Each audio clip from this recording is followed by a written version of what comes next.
it's a difficult conversation, but I owe it to anyone I speak with to have that conversation because I don't work with clients that I don't believe in and I don't believe in their candidacy.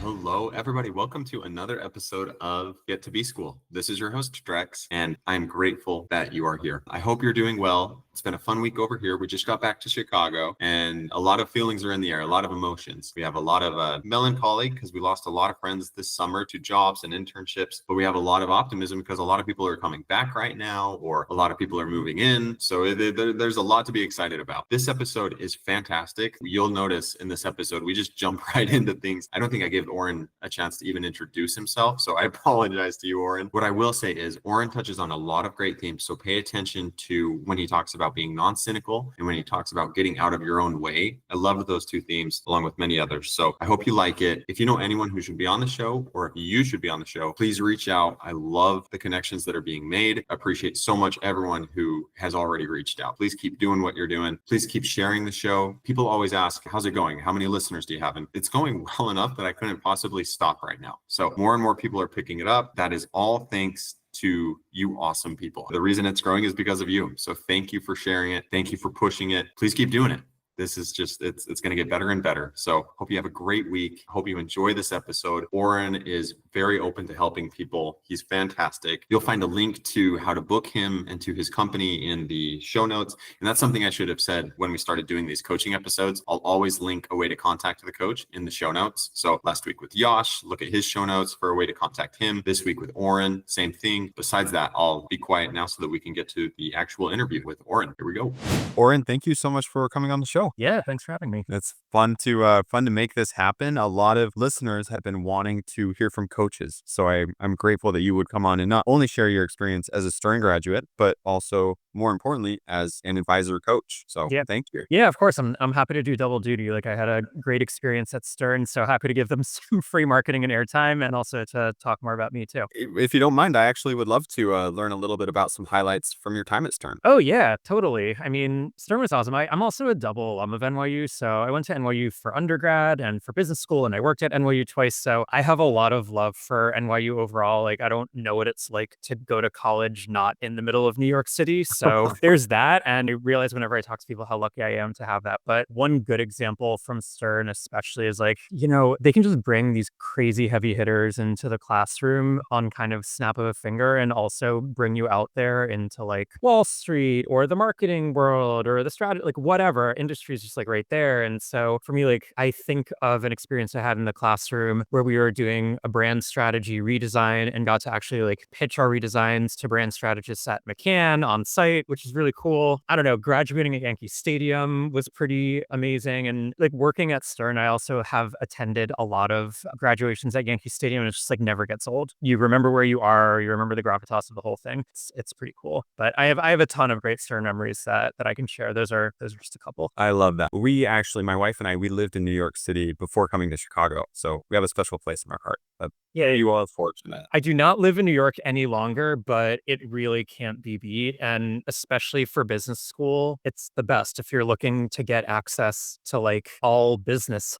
Is like New York is it, right? So no better endorsement. Awesome. I love to hear that. Well, let's pivot then. And you are a coach now. What led you to specifically MBA coaching? Because you do all kinds of coaching. Yeah, totally. So I do a whole bunch of different coaching and I can talk about the lanes that I swim in, but I got into MBA admissions consulting kind of by accident. It was not something I ever thought I would be doing or wanted to do. To be perfectly honest, I had moved out to LA and had begun a career in leadership and talent development after a number of years working in MBA admissions and undergrad admissions at NYU. And literally I think it was my friend's like ex-boyfriend's sister or something like that was applying to business school, needed someone that they could trust, and just knew that, through a person or a web of people that I was a resource. And so I was like, sure, I'll do some admissions consulting for you. I know what I'm talking about. I like this stuff. You seem cool. And so that was kind of my entree into it. Didn't know what I was doing from a process standpoint, but knew really what I was doing from a tools, tips, vantage point perspective because I'd worked in admissions for so long. And it went great. She had some really, really great outcomes. I enjoyed it. I actually liked it a lot more than I thought I would. And so it was that kind of intersection intersection of, okay, I like this and I'm good at it and there's demand for it. It kind of all came together and I was like, all right, well, I guess I'll do a little bit more of it, and got a little bit of word of mouth referral, which happens when people like what you're doing. And so it kind of happened by accident. And it was a side business for a long time while I was having a full career in leadership and talent development, working at Fortune 500 companies and real estate and entertainment and fintech. And so, long story short, that was a side gig. All of the other experience that I accumulated sort of rolled itself or lent itself into going full time. Here I am now doing admissions consulting, but also leadership and talent development, executive coaching, leadership coaching for myself. So, like most people, my career has not, or like many people, I should say, my career has not been a straight line. It's been a windy road, and I own that story. Such a great story, though. So you have your own firm, and we'll plug that into the show notes. I want to pull on the thread here. I think it is so cool when people can find coaches that have true admissions experience. There are many great coaches that have just nailed the application process by doing it once themselves and then just by helping many people do it over and over again. Mhm. But I do think that there's something special about finding someone who's been on the inside,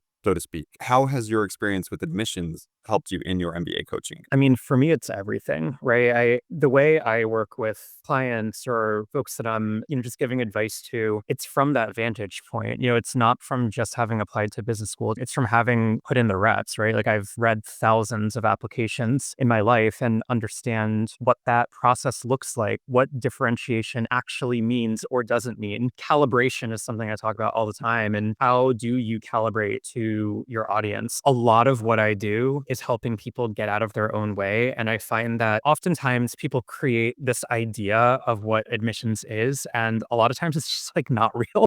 I love when I can allow my clients to like do less or think about less or get out of their own way or be like, hey, it's not that deep, right? Like if you forgot a comma or like made a typo, it's like, yeah, no, that's not going to sync your application. And we don't need to be creating problems that don't exist, right? So I think about that a lot. I think about process a lot, even just things like the role of testing, the role of grades. Those are real things. It can be pretty hard to get anything other than sound bites out of people that are working in admission when talking about that kind of thing. A lot of things that a lot of consultants talk about, I call dirty words, like a quote unquote application narrative. For me, it's like telling your own story. I don't know. I like to flip some of that stuff on its head, and it's not to be like grabby, or it's not a shtick. It's not a hook for me. It's really just sometimes it's not that deep.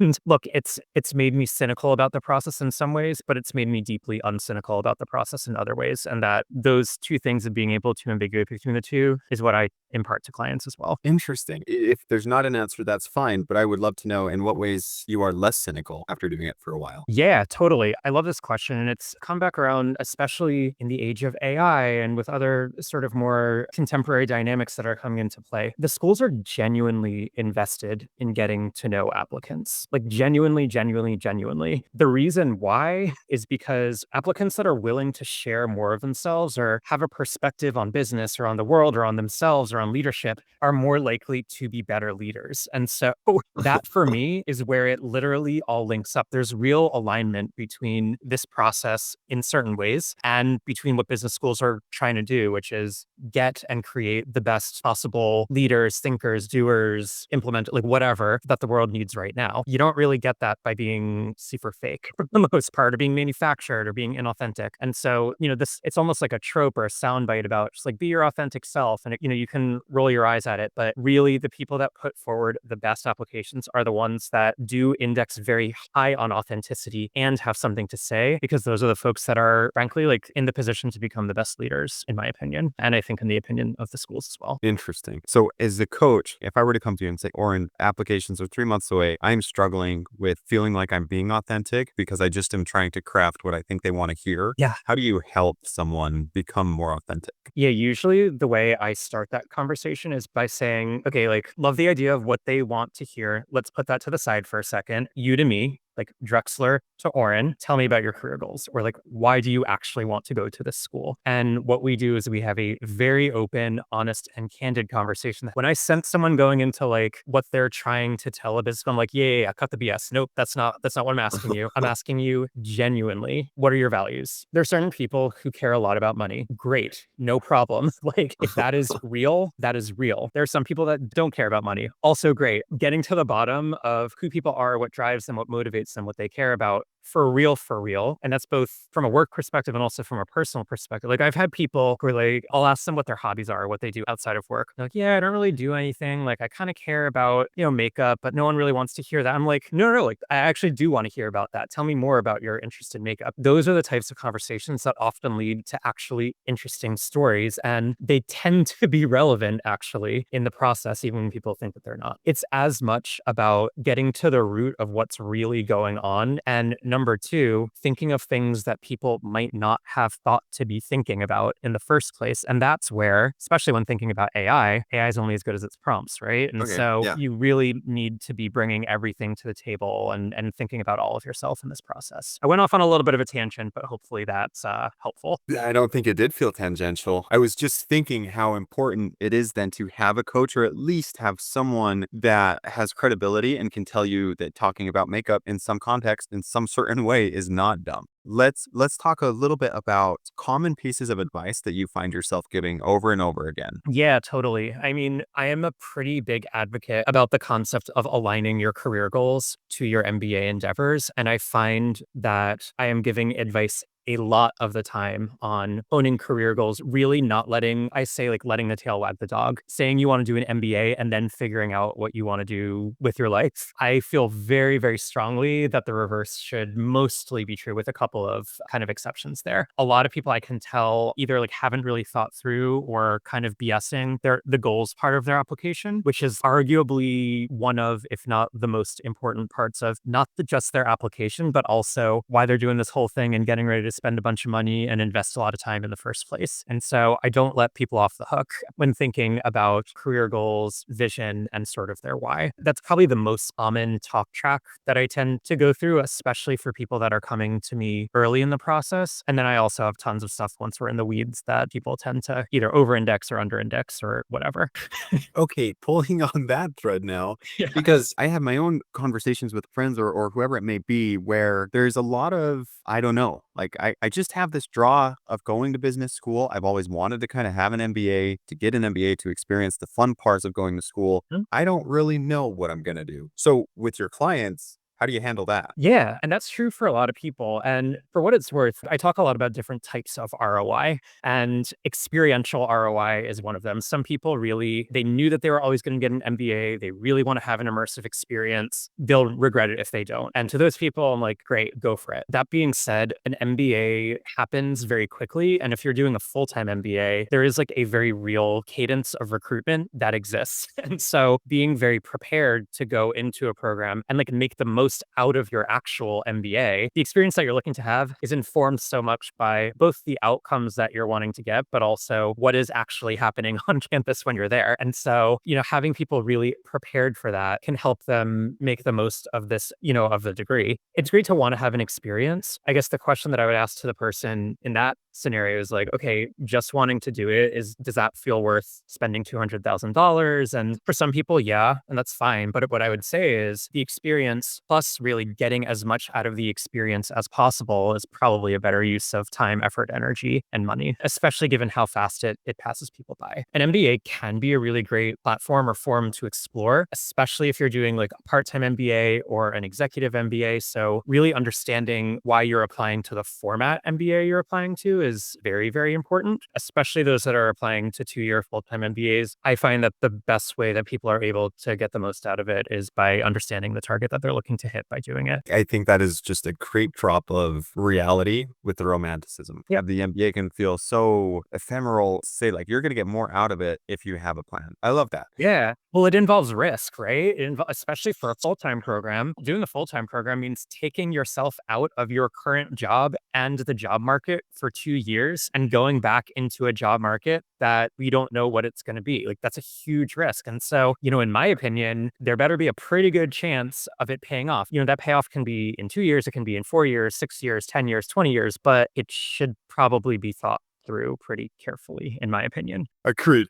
Agreed. So brass tacks, where do you as a coach find most success stepping in? Is it 3 months out, 2 months out? I'll say I meet people where they're at, and it really depends where they're coming to. I love having the conversation of should I or should I not go to business school, honestly. So people that haven't even decided if they're going to apply or not. And if we end up saying, yeah, no, the ROI is probably not there, that's like a great win for me. I love that. As much as I love MBAs, I also love convincing people not to do MBAs. So people get all like, and talk about value, people get a lot of value out of that conversation, like really a lot of value. Applying to business school is not like a normal activity. It's super weird. It's especially weird if you have never applied to an American educational institution before. Even if you have, this idea of sharing a lot of subjective information about yourself and your point of view on the world, it's kind of weird. And so there is a level of being able to speak to the people who are reading it on their own wavelength. And I get a lot of gratification, and I know my clients get a lot of value out of sort of understanding what these schools tend to receive. And I talk a lot about altitude, like what altitude makes sense to talk to and talk on. And so that being the case, like it does take a second. Generally, people that are coming to me like 2 weeks before a deadline, they're generally looking for validation that what they're doing is good and correct. And I generally say like, hey, like you've probably come to the wrong person. But people that are willing to put in some sweat equity, some time, effort, energy, emotional work, introspective work, those are the ones that tend to get the most value. And it usually takes a couple months. Okay. And that just makes sense. Like there's no surprise there. Yeah. Okay. What are some common pitfalls that you find your clients falling into? One that we did get into is the pitfall of like trying to tell admissions what they want to hear versus like telling your own story and more pointedly answering the question that's being asked of you. You'd be amazed the amount of people that they answer a question that is like literally not being asked, or they'll go off on a like, and that is why I want to go to this school. It's like they didn't ask you why you want to go to this school. They asked you what your goals are. That's one pitfall. Thinking that like surface level research is enough. I get a lot of people that when they rate their why do I want to go to school X essay, they basically like rattle off a list of clubs and centers and professors that are very clearly mined from the internet. And what they don't get at is a school's ethos. What are they actually all about? What's it like to be a student at this school? What do schools view as their own competitive advantage and personality? And that, like, to really wrap your arms around that requires a deeper level of getting to know these schools and engaging with them, with their alumni, with their current students. And so I see a lot of people trying to take shortcuts on the research front. And then I see people getting in their own way in a variety of other ways. Another one, and one that we have not talked about actually, that is, probably helpful to mention is a calibration issue. And so, fit means a lot of different things to a lot of different people. Fit has to do with vibe, fit has to do with career goals, fit has to do with, geography in some cases. Fit also has to do with academics. And so grades and test scores matter. While they are generally but one part of the equation, they are a part of the equation. I find a lot of people that, might be struggling with the test and have school lists that are just, they're never going to be completely out of reach. They'll be considered maybe, but folks that are less realistic with themselves than they really should be about their prospects holistically. I feel like that would be a very difficult conversation to have. Maybe it isn't. It's a difficult conversation, but it is one that for me, like, I owe it to anyone I speak with to have that conversation, because I don't work with clients that I don't believe in, and I don't believe in their candidacy, or at least with clients who are not going into this process with their eyes wide open. And so I'll never discourage someone from applying to any school, but it is important for me that folks go into the application process to any school with their eyes wide open about realistically what their prospects may or may not be. Again, just a great advocacy for getting a coach. And if we can say here, like Oren, you sound Great. Wait, I'm okay. no one loves to pat themselves on the back, but what have you found makes you a really good coach? Yeah, I mean, look, I am actually a certified coach for what it's worth. Like I am an ICF certified coach. I'm a career coach. I think it has really helped to be in the leadership and talent development space and bring kind of a career coaching and executive coaching sensibility into this work. It allows me to get to people's motivations on a deeper level and to explore in ways that I've like been trained to do, both in my own MBA and also through some other coursework and through reps and through practice and through industry exposure. So my career has been a windy one. For me, that's been an asset in this work, actually. I mean, the other thing is I am very willing to go there and to get to know whoever I'm working with on a pretty deep level. You have to be, in my opinion. And so I've done that professionally in a lot of different settings. And it's a little cliche to be like, and I care, but I really do. Sometimes to my own like detriment. Like I care more than my clients would ever know about their outcomes and who they are and all that kind of stuff. And I really, really do think that the best coaches and admissions consultants and whatnot are genuinely invested in their clients as people, even outside of the whole MBA equation. That's awesome. That it really is. And cliche, yes or no. That's genuine. And I think that is important. Here's a question. I didn't write it down. I just was curious. Do you have a favorite application? Do you have a favorite school to apply to? Oh, that's a good question. I do love Duke's application, Duke Fuqua. They do the 25 random things, which is basically they ask their applicants to write down 25 little tidbits about themselves. And I find that it's both really true to the Fuqua culture, which is their student body is just amazing. All the schools care about getting to know you. They like really care. And I love the prompt. I find that my applicants have fun with it. I have fun with it. I would say that's probably one of my favorites, but they're all fun in their own unique ways. I mean, Stanford's is obviously fun in a different way in that it's really heady, it's really deep. It asks clients to be deeply introspective. That it can actually be really cathartic to people. One of my hopes for when I work with people is that they learn something about themselves by the time they finish the process. It's not generally what people come to me for, to be honest, but the people that have the best outcomes and the people that really are able to be non-cynical in the process tend to really come out all the better for it, along with some good business school outcomes. And so Stanford is one of those schools that elicits that, in my opinion. That's great. I was wondering if you were going to say Stern too. Stern's is kind of a unique, fun one. You have the pictures, right? Yeah, the Pick Six is always fun. They implemented the Pick Six right after I left, and yeah, that's a fun one. They have their change tagline where they ask folks to write about change in a way that's unique and personal to them. And of course, working on a Stern application is always deeply nostalgic for me too, and very tangible, very visceral. So I always love working with Stern now. I love what you said about Stanford. I didn't mean to blow by that. I think that's it, again, very heavy, but cool. Oren, this has been so fun for me and just so helpful for the listeners. I truly believe. Is there anything I need to ask you before you go? Or are you leaving us with anything specific? Nothing specific, but just to, I guess, sum up the conversation, a couple of high level themes is like, one, get out of your way as much as you can. And, we talked a lot about authenticity in a way that's like not cynical. And so there are times to be cynical about this process and tactical, but there are times to really, understand that there is alignment between what these schools are asking of you, genuinely asking of you, and the genuine work that should be done in order to give them what they're asking for. And so I would encourage folks to be as non-cynical at times as they're able to in this process in order to be successful. I love that.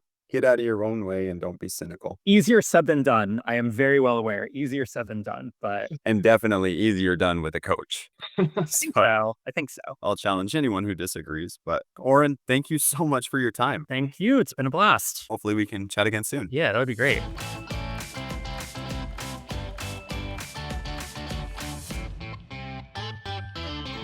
You read Radical Candor? No. Really? Oh, you must. Definitely read Radical Candor. It influences a lot of the leadership coaching that I do. I'm rereading it.